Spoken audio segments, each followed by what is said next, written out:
Today I'm going to be reading the beginning of the book called Little Leaders, Bold Women in Black History. This month of March is Women's History Month, so I figured this would be the perfect read aloud as we transition away from Black history and we move into women's history, and we take a look at some of the women in this book and their biographies. So it says, to all the women whose stories are in this book, thank you for being leaders. Thank you for being brave. Thank you for being bold. We are grateful and we are inspired. To all the leaders yet to come, big or little, I cannot wait to hear your stories. Here's a little introduction from the author, and the author's name is Vashti Harrison. It says, this book grew out of a project I began during Black History Month. It started as a drawing challenge to myself to illustrate one African American woman from history every day for the month of February and post the finished image to social media with a brief summary of women's accomplishments. As I researched and read amazing stories of women, both known and unknown, I was surprised to be moved so deeply. As a Black woman, I studied the history of many people. I had never felt this connected to the beauty and passion behind their boldness. Whether they were fighting for their families or for social justice, I'm daring to become an artist or an astronaut, each of these women broke barriers for those who came after her. In a society where being Black and female is meant being an outsider or sometimes invisible, these women dared to go after what they wanted, to demand what they deserved.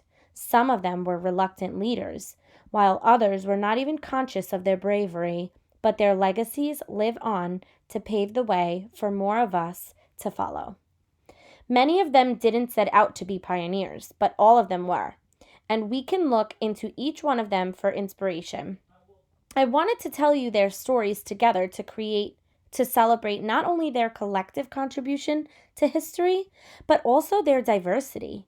Some of them you will recognize, such as Harriet Tubman and Rosa Parks, but you'll also meet less famous figures, such as Alice Ball and Mary Bowser. You'll meet scientists, politicians, doctors, painters, sculptors, and dancers, and they are all Black women. This in no way means that this book is only for Black girls. I hope readers of every background find these stories compelling and inspiring. But I did create it with them and my younger self in mind. I think about what kinds of dreams I might have had if I had known about all these women when I was growing up. If I had known so many people who looked like me had done such incredible things. To be able to see yourself in someone else's story can be life-changing. To know that a goal is achievable can be empowering. I hope that anyone who reads these biographies, whether or not they look like these little leaders, is inspired to go after the things they are passionate about. This collection includes a handful of the countless bold Black women who have done extraordinary things and lived incredible lives. With these mini biographies, I hope to spark your interests and encourage you to find out more about them and the women who have followed in their footsteps. The little leaders are here to guide you on this journey through history. I originally envisioned them as little girls serving as stand-ins for these famous women. That's why they're little, quote. But as I've started sending them out into the world, they've become bigger than I imagined. I designed them to be interchangeable because I want you, the reader, to see yourself in any one of them and to feel their strength and possibility in you. With every turn of the page, you'll discover a new bold woman who changed history. Let them inspire your future. Our first miniature biography is about Phillis Wheatley, circa 1754 to 1784. She was a poet. Phyllis's literacy skills were apparent early on. She published her first story when she was only about 14 years old. For anyone, this would be a major feat. But Phyllis was a slave, so it was truly unique. Her original name, date of birth, and exact birthplace are all unknown. When she was only 8 years old, she was taken from her home in Africa and sold to a trader, then transported across the Atlantic to Boston, Massachusetts, aboard a ship named the Phyllis. She was then resold to a man named John Wheatley, who purchased her to be a personal servant to his wife. The Wheatleys soon recognized her intelligence and began to nurture it. They taught Phyllis everything from theology to mythology, an education that was rare for a woman and nearly unheard of for a woman of color. With the family's backing, she traveled to England to publish her first book, Poems on Various Subjects, Religious and Moral. She was the first African American woman poet ever to be published. She corresponded with George Washington and the famous French writer and philosopher Voltaire, who called her a master of English verse. Her work was so powerful that abolitionists used it as an example of the intelligence and promise of Black people. In 1767, she was emancipated. Unfortunately, she struggled financially and lived in poverty for the rest of her life. She received a great deal of praise during her lifetime, but validation from white society was integral to her success, and it never came. She continued writing, but was not able to find a publisher in America. Her natural talent and body of work live on as fundamental contributions to American literature. That's amazing. I'm going to definitely be looking up some of her poems now. And it was really amazing that her slave owners gave her that opportunity. The next miniature biography is about Sojourner Truth, circa 1797 to 1883. She was an abolitionist, women's rights advocate. Sojourner was born a slave in upstate New York under the name Isabella Baumfree. Under the state's Gradual Emancipation Act, she was due her freedom in 1827. When she realized her slave owner was planning to keep her enslaved, Sojourner ran away with her infant daughter in tow. But this came at a huge cost. She had to leave behind her 5-year-old son. Wow. That's a very challenging decision that she had to make. The slave owner sold Sojourner's son to a plantation 1,000 miles away in Alabama. Meanwhile, Sojourner remained in hiding in New York until her freedom was official. When the coast was clear, she filed a court case saying her son had been sold illegally. She was one of the first Black women to file a court case in America, and even though it seemed nearly impossible, she won. She got her son back. In 1843, she changed her name to Sojourner, which means traveler, and became a preacher. She traveled the country sharing her messages for women's rights and the abolition of slavery everywhere. Although Sojourner could neither read nor write, her voice carried far.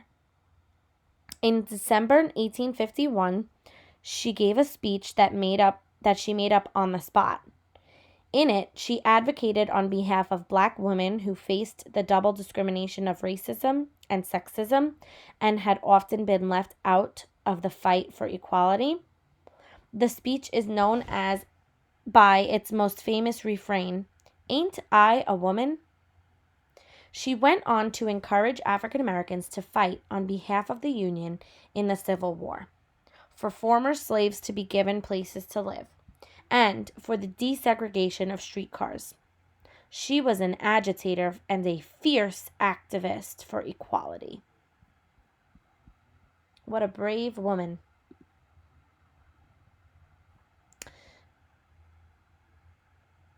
We already read this one. I apologize.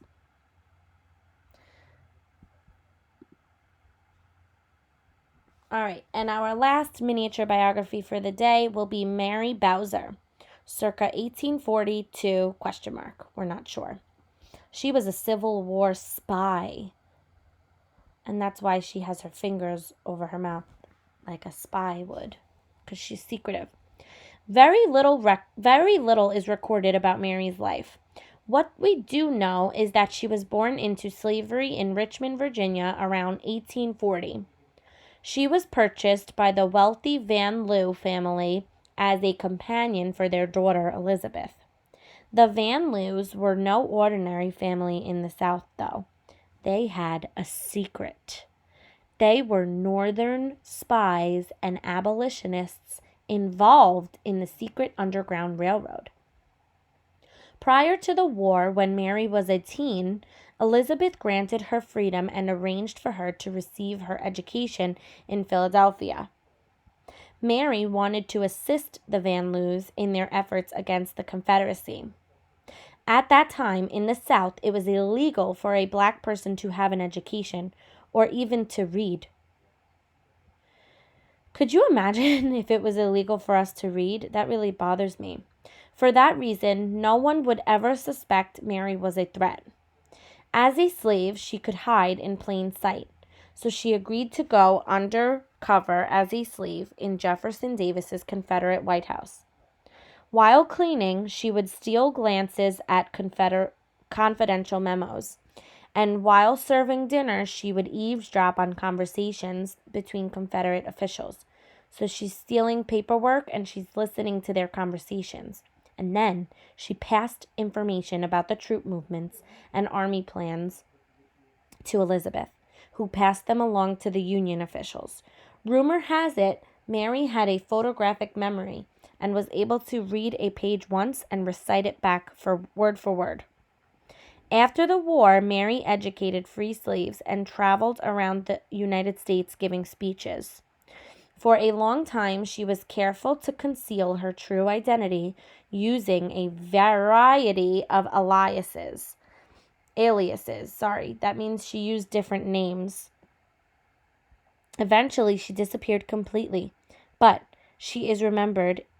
In 1995, she was inducted into the Military Intelligence Hall of Fame. So she disappeared. She was such a good job at being a spy that no one ever knows when she passed away. She just disappeared. So I'm going to be reading about 3 to 5 mini biographies each day. And I hope you enjoyed these 3 so far. And I hope you're inspired by these 3 little leaders.